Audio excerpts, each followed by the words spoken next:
So Donald Trump has a dream of abolishing the IRS.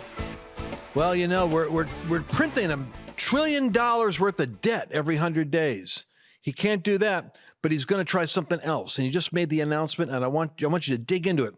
He wants the world to pay off America's debt because he believes that the External Revenue Service can bring in the wealth of the nations into the United States. There's something most interesting about what is happening as God is repositioning America. You know that prophet?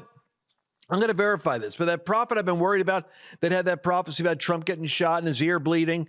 And then he said, but he's going to get elected because the surge of patriots is going to show up. And then he said, but he's going to be holding his head in his hands on his desk because of the breakdown of the economy and a Great Depression. Well, I just heard today, I'm going to verify it, that he has said because of the surge of the intercession of God's people, the Lord has moved back that margin call that is happening with $300 trillion of floating debt around the world, and God's going to move it back for our sake. And I believe this is true, which is why I want you to go look at the power of the silver and the power of the gold, like Haggai prophesied during the era of Trump. I've got a 12-page guide with a straightforward roadmap for what to do to diversify your savings and protect yourself from the economic warfares that are coming with the shaking of nations. Literally, just go to lancewallnau.com right now /gold, lancewallnau.com /gold, and get your 12-page guide on the ultimate guide to gold in the Trump era. And I think you're going to be delighted because there's no financial gimmicks or schemes you want to get involved in now. You want to have clear thinking regarding what to do because God's got plans for your future. Now let's get into today's show. Welcome to the Lance Wallnau Show. This week we are going to be covering El Presidente, Donald Trump, coming to office. Oh boy, how we've been waiting all this time. I hear that train coming around the bend. Oh, it's Trump's back since I don't know when. I got a heftier a train whistle here. Except it takes more breath to do that. Now, I had to, Mercedes is busy. She's running an organization now. She got promoted into executive directing this big organization.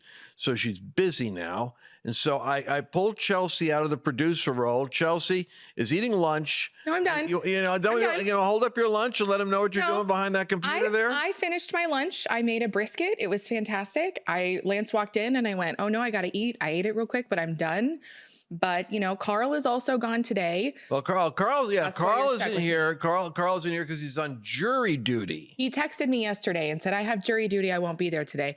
And I said, Carl, I swear, if you get picked for this jury, Carl, I swear. And he did. He texted me later that day and he goes, I got picked for the jury. How exciting. And I said, of course you did, Carl. And it reminds me of Steve Martin on jury duty. And so we're going to open the show. We have tons of news. I'm not minimizing the tragedy. And you can only take so much bad news, but then you got some good news, which is Donald Trump's getting inaugurated this week. I'm going to go up there. I'm going to be there right with him when it's happening. You'll see me probably. I'm not swearing him in, and I'm certainly not swearing at him. I'm going to be there, though. Maybe I'll turn around and wave to you. But I want to read to you Steve Martin's comments when he was on jury duty. This is classic. Report from jury duty. This is years ago. He was on jury duty, and he wrote these great tweets. He wrote, report from jury duty. I thought of my son. Defendant looks like a murderer. Guilty. I'm waiting for the opening remarks. He quickly, the person writes to him and says, Steve, if you're really on jury duty, you could get into trouble tweeting. People do this with me all the time. They don't know when I'm joking. It's like, Lance, you can get in trouble doing that and announcing he's guilty. So be careful, Steve. Steve responded quickly. I'm kidding. Shh. Report from jury duty. Guy I thought was up for murder turns out to be the defense attorney, but I bet he murdered somebody anyway. And then he goes on. He goes to say Monday, 12:45 p.m. Report from jury duty. Prosecuting attorney. Don't like his accent. Serbian. I'm going with innocent. We're 5 minutes in. And of course, he's just like, this isn't to be taken seriously. Then he does his later on that day. I'm waiting for Carl. I wish my son Carl was watching this. Give me some tweets I could share with the audience. Report from jury duty. I'm cracking up the defense with my jokes. The judge is not pleased. Defendant finds me funny. He's a nice guy. Then 2 hours later, other jurors are stupid. First, they don't believe in hexes. Plus, they want me to put my magazines away. It's the art of comedy. Do you know what Lincoln said? Why did he read comedy during the Civil War? He said, I laugh because I must not cry. My hair today is popping up all over. I'm going to have it. I'm going to go see Holly tomorrow. My hair will be fixed tomorrow. It's just that new hair growth. Huh? It's just that new hair growth from being so healthy. That's my problem. Is your hair growing from all of the ancient nutrition products you're using? Yes, it is. Yes, it is. I have lots of new hair growth. That's why our hair looks crazy, because we're being healthy and we have new growth. We have new growth. Now, listen, I hardly know where to start. I got all these. Let's start with Trump, because he's going to be inaugurated this week. What does he come up with? Greenland. All right, you guys, I want you to go to the Posobiec explaining why the Panama Canal and Greenland is possible. I think he's stretching a little bit here, but we all have our own opinions. Go ahead, play the Posobiec thing while I try to find my piece of paper here.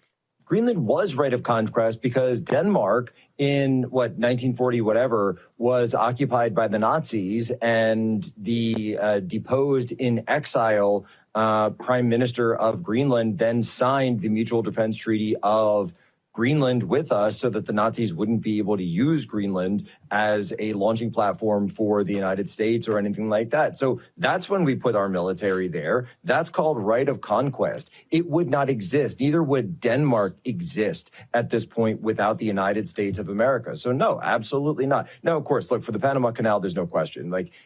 Here's how this is going to go. We're going to park an aircraft carrier on one end and an aircraft carrier on the other end, and we're going to say, sign the new treaty. It's going to be pretty simple there. But for Greenland, I would argue that the United States has been providing military defense to Greenland for far longer than a lot of people are pointing out, and in a way that does actually grant us certain rights to it.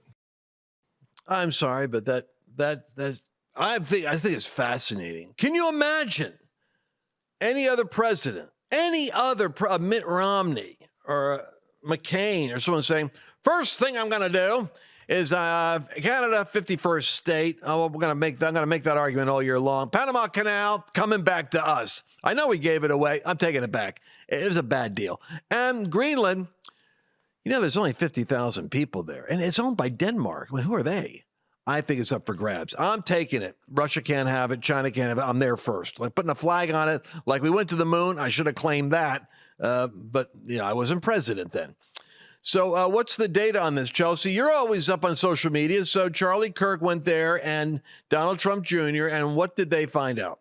Yeah, I was watching Charlie Kirk's show. It's so good. He went to Greenland with Donald Trump Jr. and a couple other people, and they were greeted by a very, very large crowd of people who live there. And people were wearing Trump hats. People were so excited to see them. They kept hearing people tell them, we love Trump. We would love to be a part of America. And one thing he was sharing was a story of, I believe it was a young man came up to him and said, near my village, which is a couple hours away, we actually have rubies, I believe he said tennis ball size, very large rubies.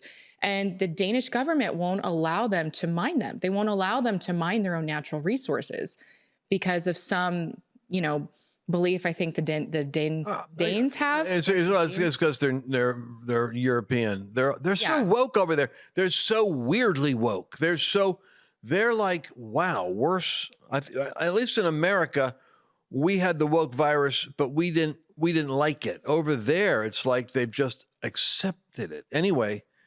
I don't think it's. Oh, I'm sorry to interrupt. No, go ahead. Interrupt me. Well, I don't think you're it's in Mercedes' seat. Why not?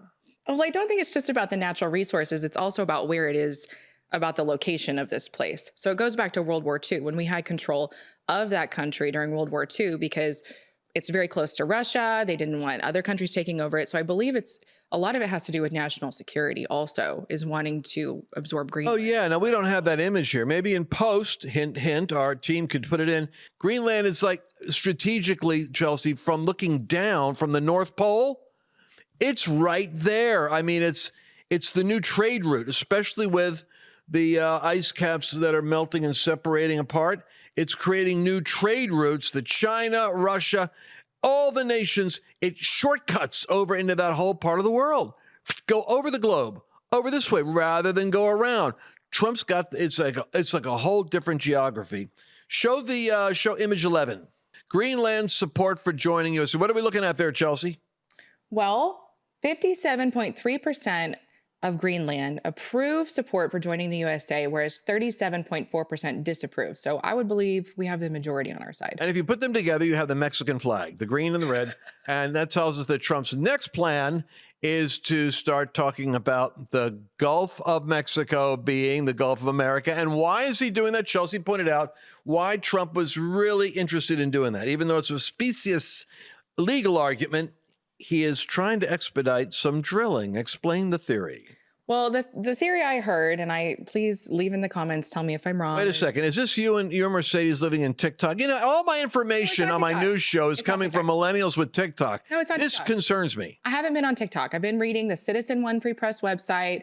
You know, I listen to Charlie Kirk probably just as much as I listen to you, which is probably terrifying. Wait a second. I know. You're listening to Charlie Kirk more than you're listening to me. No, not as much. It's true. Not as much, but a lot. But I don't know if I heard it there or where I heard it. But the theory I heard was there were some executive orders, some laws passed, making it very, very difficult to drill in the Gulf of Mexico. And so one way of getting around the laws or the executive orders, whatever was passed, and you know, my dad was in oil for a long time, and he'll tell you it's very difficult to drill in the Gulf, is if you change the name to a Gulf of America, it's kind of a way to circumvent all those rules, and it will make it easier for us to drill in the Gulf of America because you're not supposed to, it's easier to drill. Sorry. I following me? So if Trump says if he could just rename it, he can bypass all that red tape. I'm not so sure that argument works, but I could see why it would get on TikTok or the Citizens Free Press. But anyway, I'm not being condescending to the theory. I think it should be the Gulf of America. I think the Panama Canal was a dumb idea. One of those altruistic, America's such a generous and good nation. For $1.50, we're going to give you control over our trade routes. Oh, by the way, China, if you take over the Panama Canal, you've got us. That ain't going to work. By the way, we got 1 minute left. I want to talk to you when we come back. Donald Trump has announced he would love to announce he's abolishing the IRS. Do you know? There again, Chelsea told me that you got 40 seconds. Explain to them how come we only had income tax invented in the late 1800s, because up until then, we made all our money off of tariffs. Isn't that right, Chelsea Hicks? Yes. So what I was reading and learning about was in the late 1800s, our economy was thriving, doing really well. From what I've heard, we had more money than we knew what to do with. And all of our income was based off of tariffs, imports, exports, things like that. We didn't have the IRS. We didn't have income tax. We didn't have sales tax. We didn't have the 120% taxes I feel like we have today. In Trump's fantasy football, yeah, he would abolish the IRS and have America supported off of all the nations doing business with us, and we'd have all the money in the glorious golden age of Trump. We'll be right back. Just like all of you, I had problems sleeping. I had tried every pillow out there and nothing worked. I'd flip-flop all night, use my arm for support, and fall asleep, or I'd wake up with a sore neck or maybe a headache. Well, quality sleep comes from keeping your neck straight at night. You have to fill in that space between your head and your bed. That's why I invented My Pillow. My Pillow's patented fill adjusts to your exact individual needs, and it doesn't matter if you sleep on your back, stomach, side, or any combination of all three. When I got My Pillow, I'm asleep almost immediately. I stay asleep at night, and I wake up more well-rested in the morning. So go to MyPillow.com or call the number on your screen. Use your promo code to get Classic King My Pillows for only $19.98. Queen size just $18.98. Standard Classic My Pillows only $14.98.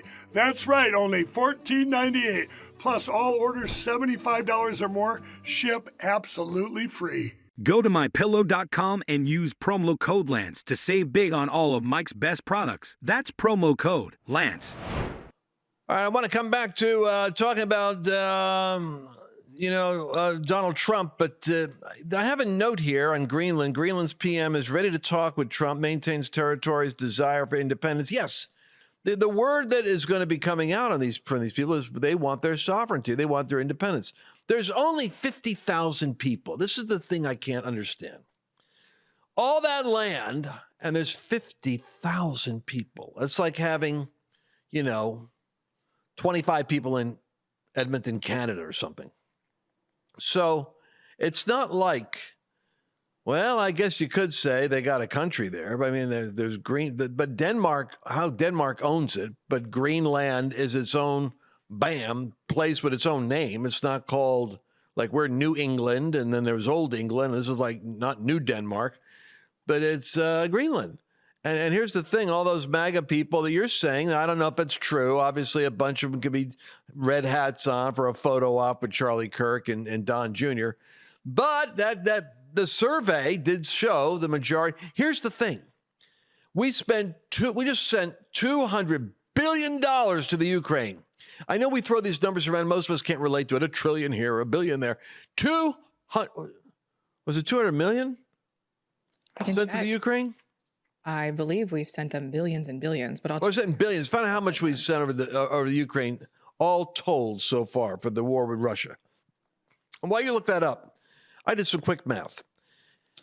50,000 people. There's only 30,000 adults over the age of 25 in Greenland's icy mountains.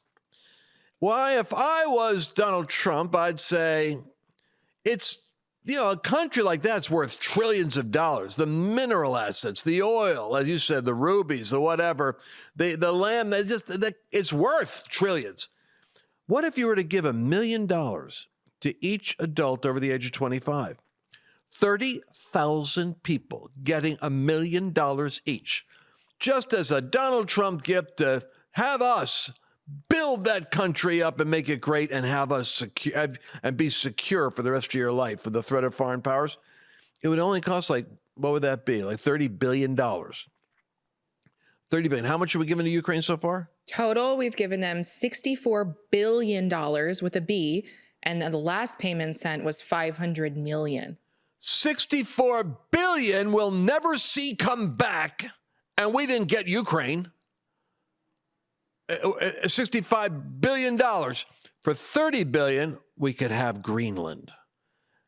Now, Trump will do better than that because he'll negotiate. He's not even going to go there. He's going to do it for less than $30 billion. He'll do it with a referendum, and they'll vote and kick out Denmark, and then they'll vote and decide they want to become, a whatever you call it, an auxiliary of the United States. But I'm saying, of course, they're going to want to be autonomous, and it's absolute necessity that they have that autonomy. But I think Trump's got an interesting point. He doesn't have leverage over them. That's the only problem. He's got to sell them.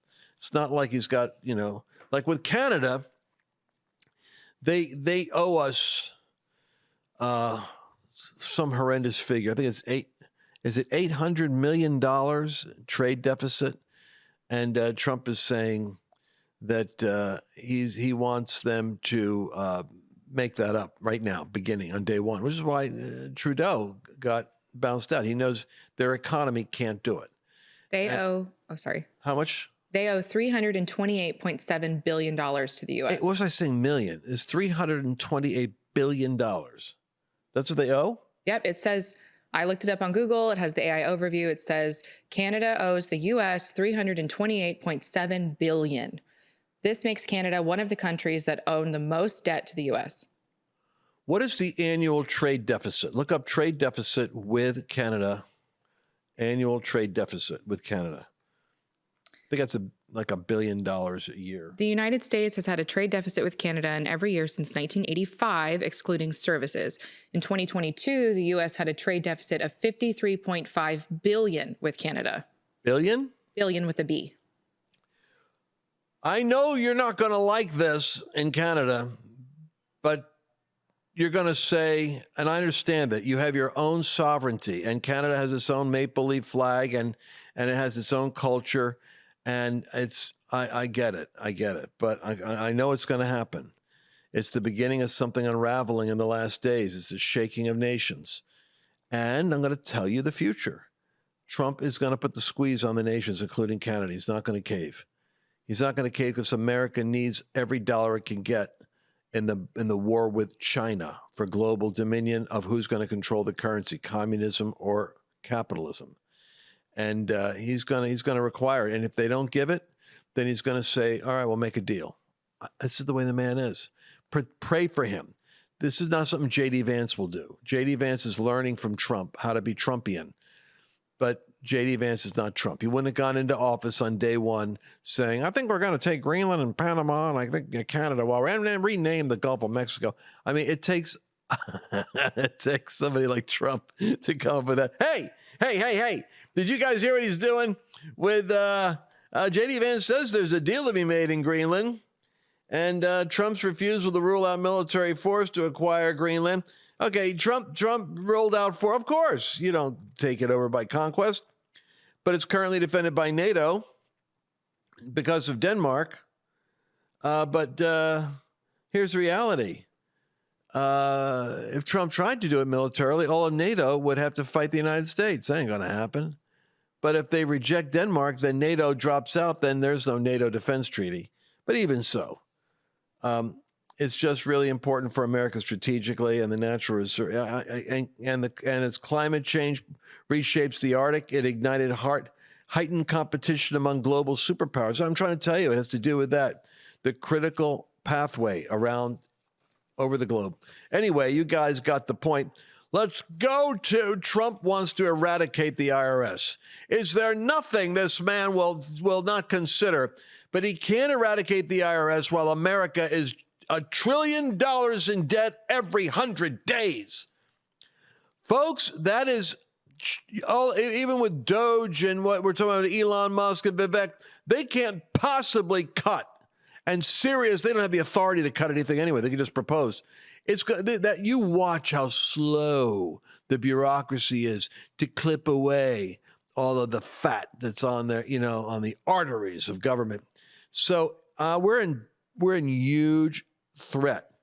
The only good news is the whole world is upended with $300 trillion worth of global floating debt out there, with a giant margin call that's just waiting to happen, like the movie Margin Call. But Donald Trump can't mess with the IRS. He'd like to abolish it. Like you said, hey, there was a time when America didn't even need taxes because our money, we were flush. And that would have been back in the 1800s, late 1880s, right? Yeah, that's what I was reading, was in the late 1800s, we had several tariff taxes.